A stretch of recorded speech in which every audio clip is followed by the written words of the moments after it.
Look at this for tonight's accommodation. I'll do one in the morning as well. But look at this for tonight's accommodation. Oh, a lap of luxury.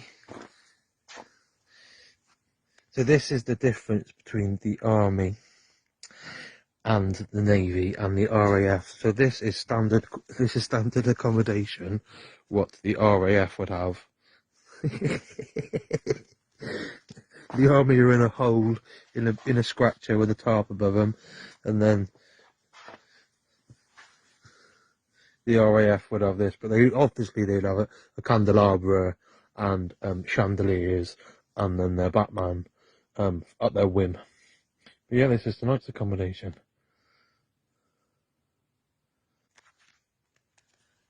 Night 17. So by the time you've all watched this won't be relevant anyway. But happy St. Patrick's Day. So what more could I do than come to an Irishman's house tonight? I'm at my mate's Uncle Kev's and Nora's place. And it is in the middle of nowhere. Last night I was probably 30-40 foot from a roundabout. Tonight I am miles and miles and miles away from any roads. I can hear a car in the distance. Oh, this is heaven. So tonight I am in the lap of luxury. This for a tent. I'll do some videos so you can see the daylight tomorrow. So I'm doing it showing my face for you. So look at this bad boy. I would class this as RAF accommodation. Not for a little runt like me. This is lovely. Yeah. So 17th, St. Patrick, the evening of St. Patrick's night.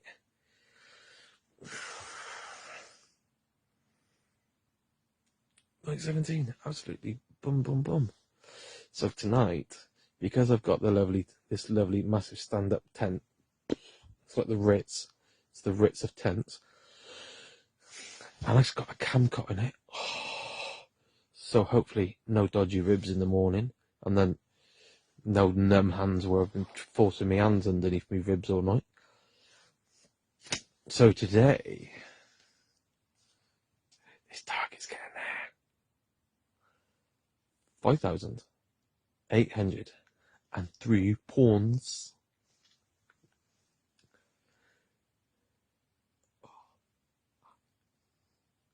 I'm nearly there. Oh, absolutely buzzing. It's amazing. Absolutely amazing. I keep saying buzzing and amazing, but I can't. One, because I can't swear. Can't say it in epic. Yeah.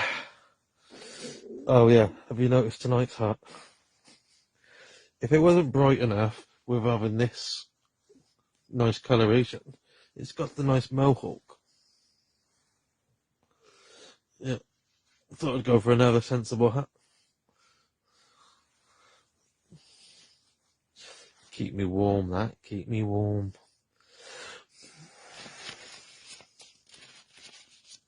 Absolutely buzzing. This whole journey is absolutely amazing. It is my life. It's kind of taken over my life slightly. So today has been a bit of a journey. So we needed another car. So Renault looked at some complete jokers. It's not like I want a Maserati or anything like that. No, I want another little cheap Renault. So ended up getting one. Absolutely buzzing. So then I decided, because I went through an area I don't normally go to, I would pop into the charity shops. Love charity shops. Charity shops are like my sweet shops. And I ended up going into a little village that I don't normally go into. And just simply crossing the road at a Pelican Crossing. This lady said to me, something about the weather being lovely, and then me being me won't let any opportunity down of saying about the Tommy sleep out and what everyone's doing and what my thing is. Ends up she's involved with the British Legion and been involved with it for a fair few years, as long as I've been alive. Gave me a donation. So someone that I was crossing a road with, we had a conversation, and she gave me money. This doesn't normally happen in the real world. Someone actually looking at you and getting into conversation crossing a road's quite rare. But then getting into a conversation and then me saying about the page. So she's probably watching this today. So hiya, love. Thank you very much. Nice meeting you. Then we've had a couple of more messages. And then she said about her family connection to the military as well.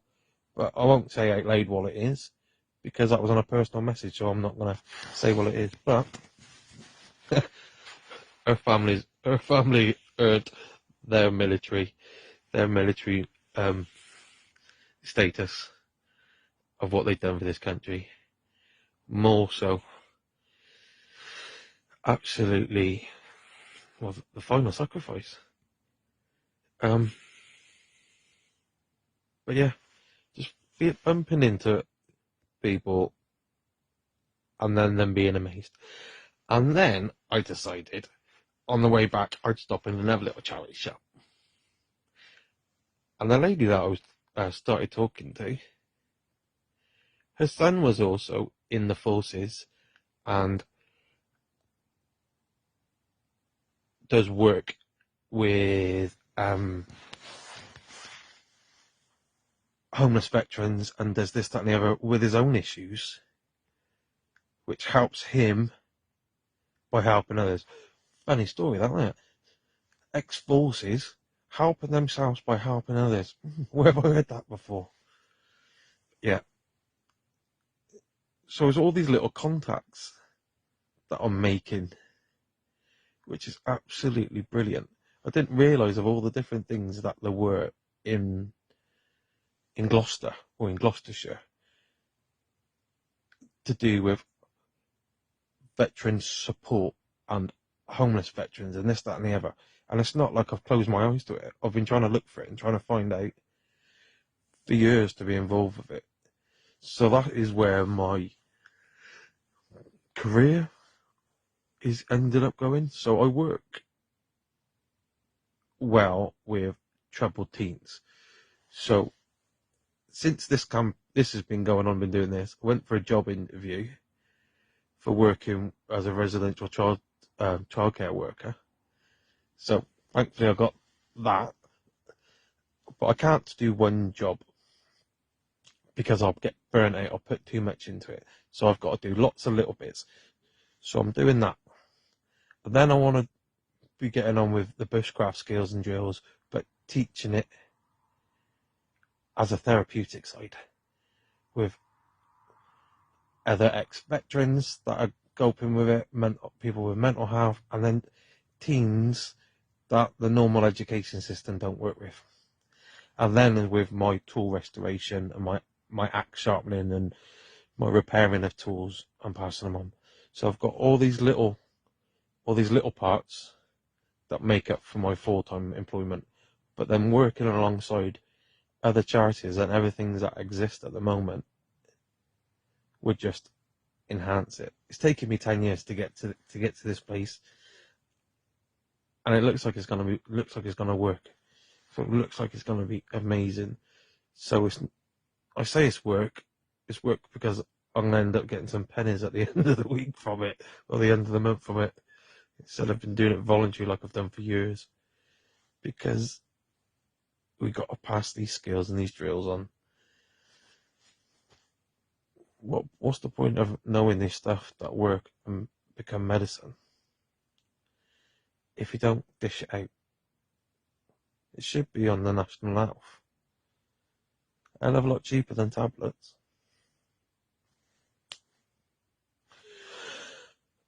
On that note, I'm gonna go wash my mohawk.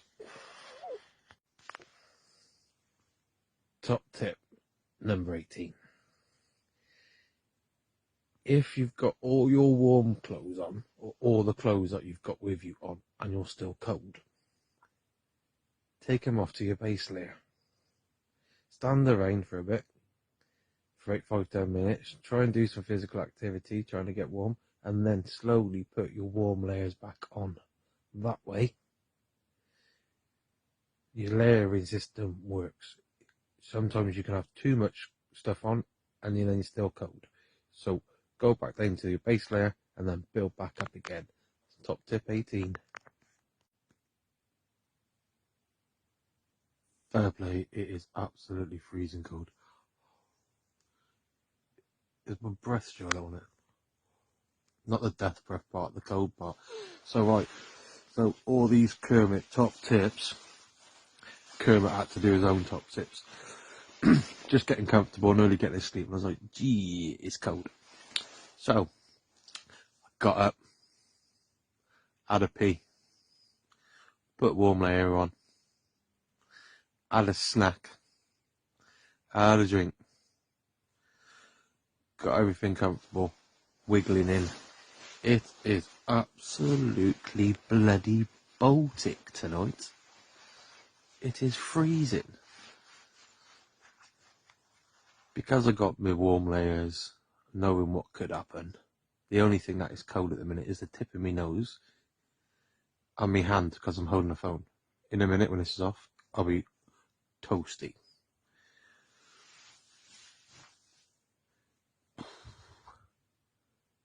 But I am lucky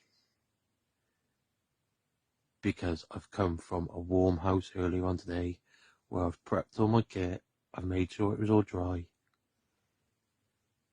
I made sure there's food in my belly, I've had a bath, I've got all comfortable, and I'm playing at it because I've got the opportunity of getting food in my belly, having a bath, drying my kit and going. So that is when these little top tips are even better when you can't dry your kit and doing it, of looking after yourself. But I've had to take my own advice and go, do your top tips, get out your pit, go for your pee, get through it.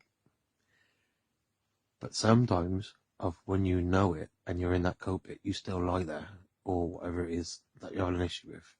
When the cold sets in, or you're needing a pee, you have to tell yourself.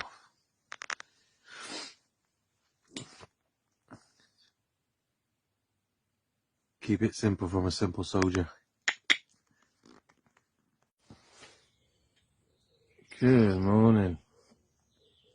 Night 17, 18 in. Oh, that was cold last night. That was cold. So I started off the night with the sheepskin around the top for a pillow, and in the end I had to pull it underneath me. Even though I got some good layering system, the cold was getting underneath, so I had to sleep on top of the fleece. I kept on waking up. It's quite weird. Kept on waking up and stirring. Didn't really make sense. Was it because it was cold? It even turned around. I think I must have been slightly sleeping downhill. So my head was on. Anyway, into 18. 18? Right. Let's get sorted. I'm going somewhere exciting in a bit. Potato chip.